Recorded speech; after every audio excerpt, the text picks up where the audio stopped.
Hello YouTube, welcome back to another game of Starcraft 2 Legacy of the Void. This is going to be the second game of the grand final of the Intel Extreme Masters tournament, which was held at the very beginning of February and held by Intel. So it's Intel Extreme Masters, obviously, sponsored by Intel. And let's see how this one plays out. The first game, of course, if you've missed it, is going to be in the description below. It's a link. You can watch it, and I really recommend watching it. There was a huge surprise at the end, which I honestly... If you miss it, then you're a criminal. You can't do it. You can't continue. So yeah, let's continue on with this. ByuN versus SOS. Let's introduce our players very quick.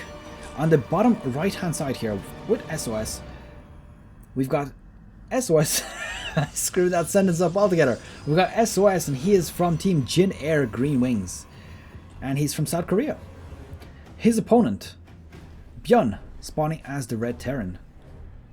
And he is on Team X Team, and he's from South Korea. So let's see how this game plays out. Now, we already know that ByuN is not very happy with Reaper starts. He tends to start off with, basically with Marines instead. So let's see if he's going to do the same thing here, or if he's going to mix it up a little bit. This probe just being a bit annoying. And I am going to bring up the scores at this point. So right now, SOS... Oh, wrong one. My mistake. Just one. Let's see how this one plays out. So double gas is down for SOS. He does have an expansion on the way. He's only got one gateway at the moment, and the cybernetics core coming as well.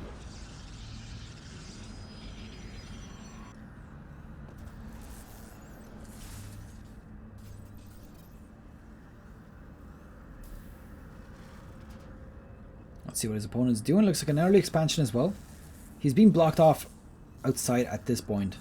Not going to be able to do a whole lot. Looks like he's going for his Marine beginning as usual. So not worried about anything at the moment too much. But let's see how this one is going to progress.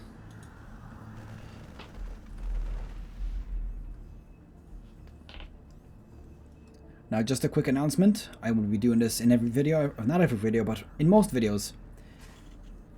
I record my games in advance of casting, I record my games in advance of uploading them to YouTube, but I also stream them while I'm casting them. So if you are one of those people that would like to watch a stream instead, where you can actually interact with the caster, you're very welcome to do so. My stream link is going to be pretty much posted on my channel every time I'm about to stream, or when I know in advance I will also do it. If not, it's youtube.com/c/Vaipo Gaming /live. I know it's a lot more difficult than Twitch, but unfortunately that's the way YouTube does it. I might make like a bit.ly link to it at some point. But just a note for the streams, I know that a lot of casters, they pretty much read, or not casters, streamers, when they're playing a game, they read the chat non-stop. While I read it, and yes, this is a response directly to somebody who is just left a comment, I don't actually respond to the chat unless I'm in between games, just to focus on it. So I hope that doesn't put off too many people. So it looks like we've got a Twilight Council on the way for SOS. And ByuN, bringing out his medevac. He seems to be doing this pretty much every game. He's very fond of the medevac Marine and Widowmine drops.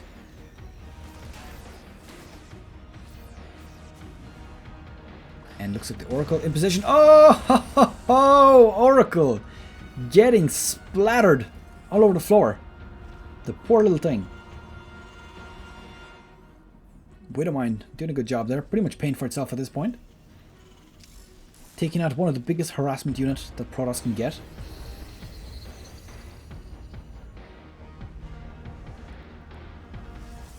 Looks like... Oh, interesting enough. Now, just to note, this is post-nerf for Adepts. So at this point, Adepts only do 22 damage versus Light, not 23. Which means they need 3 shots to actually kill off a worker. And he's getting the Resonating Glaives upgrade.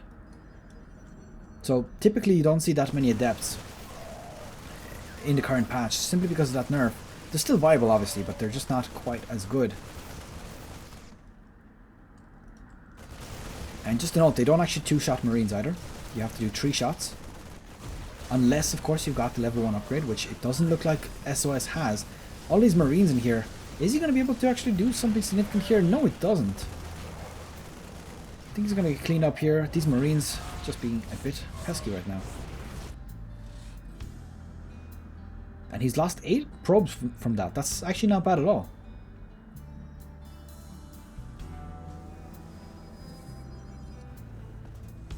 Let's look at what ByuN is making on this side. So it looks like we've got Stim on the way.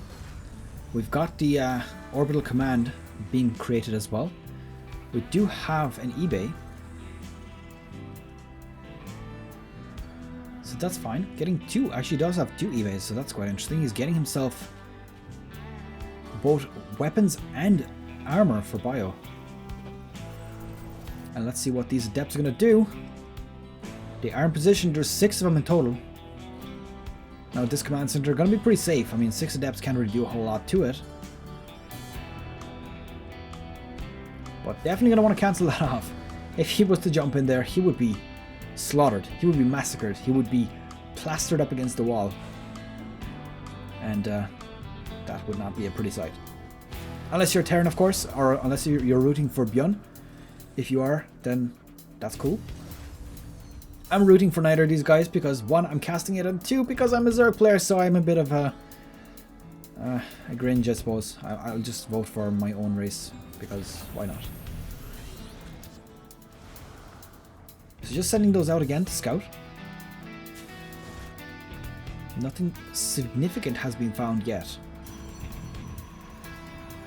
Psionic storms are being researched as well, so that's definitely important. Blink is being researched. Now, in the previous game, we saw some serious use with psionic storms. That was beautiful, and I have to commend SOS did so good with them. He denied the ability for ByuN to finish the game so many times. I think that ByuN had such a superior army, and then all of a sudden the psionic storms go down and it just completely evens it out.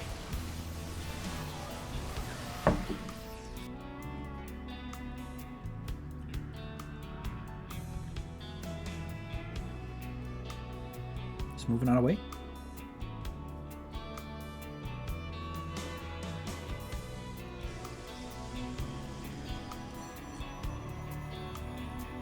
Level 1 attack and armor is going to be about to complete for Protoss, so that's actually quite important. Now with level 1 armor, level 1 attack, at that point, ooh, interesting. Okay, so that was quite, oh, that was actually did quite a lot of damage, because considering the fact that those units also stimmed beforehand, that did a big chunk of damage to their health. Looks like transferring those into an Archon straight away. Now there's no energy for Psionic Storm on that. There is, I think, 1 available inside this army right now. Oh no! Oh no! And he actually killed it off! The one Archon, or the one High Templar that could do it, he did manage to get the Psionic Storm off at the same time, but you know, he did get destroyed pretty much immediately, didn't get the chance to become an Archon. And there we go, the army supply absolutely dominating for ByuN, 85 to 35. I think that he's got this game right now. If he continues on with this push, he doesn't have any reinforcements on the way, but does he have enough to just finish it off right now? Psionic Storms hitting a few of those Marauders might not be quite enough. Does look like he's absolutely dominating right now though. 78, 80 against 17, and I believe that this drop here not going to do a whole lot. There we go. That was a big warp in, but there's so many units here able to reinforce and defend against this.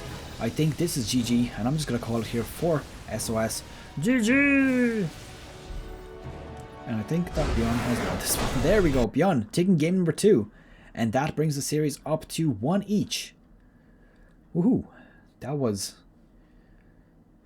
very, very clutch there at the end. Managing to pick off those High Templars before they got enough energy. And that is it for game number 2. ByuN managing to tie up the series. Hope you've enjoyed this one. Of course, leave it a thumbs up if you did. And I will see you guys in game number 3.